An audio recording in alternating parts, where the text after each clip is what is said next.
دي وثيقة صومالية من أكتر من 120 سنة. مشايخ الصومال بيدعوا المواطنين بتوجيه زكاتهم للمسلمين في الجزيرة العربية.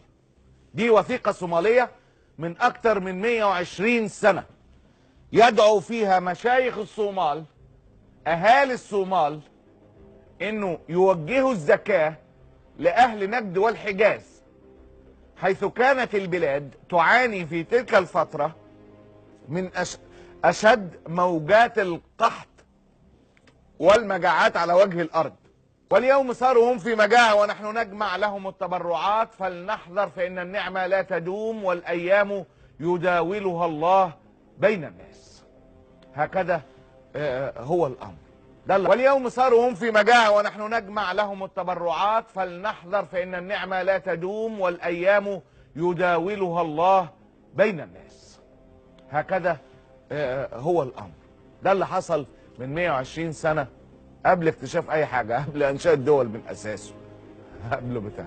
تعال نشوف مشايخ من الخليج وهم بيتكلموا ويوثقوا هذه القصة، واللي خرجت الوثيقة بتاعتها النهاردة سبحان الله، ردا على ان الامارات قفلت المستشفى وخدتها وروحت.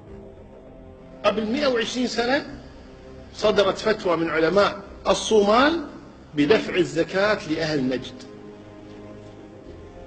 فالأمور تتغير وتتقلب هذه الدنيا. قال ايش رايك اخبرك عن تاريخكم؟ قال ايش تاريخنا؟ قال أنتم أهل الجزيرة كنتم تأخذون الزكاة من الصومال. طبعا بعض الناس ما يصدقوا هكذا، الصومال فقير الآن.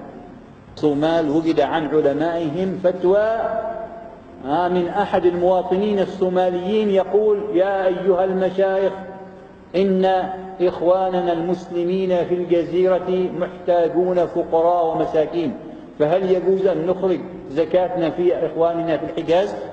فأجاب علماء الصومال: نعم، إن إخوانكم محتاجين وأنتم لديكم الفضلة ولا يوجد لديكم الفقير والمحتاج، فأخرجوا زكاتكم في إخوانكم في الجزيرة. هذا تسمع كيف؟ ماذا الحال الآن؟ ده اللي حصل زمان، ده اللي حصل زمان.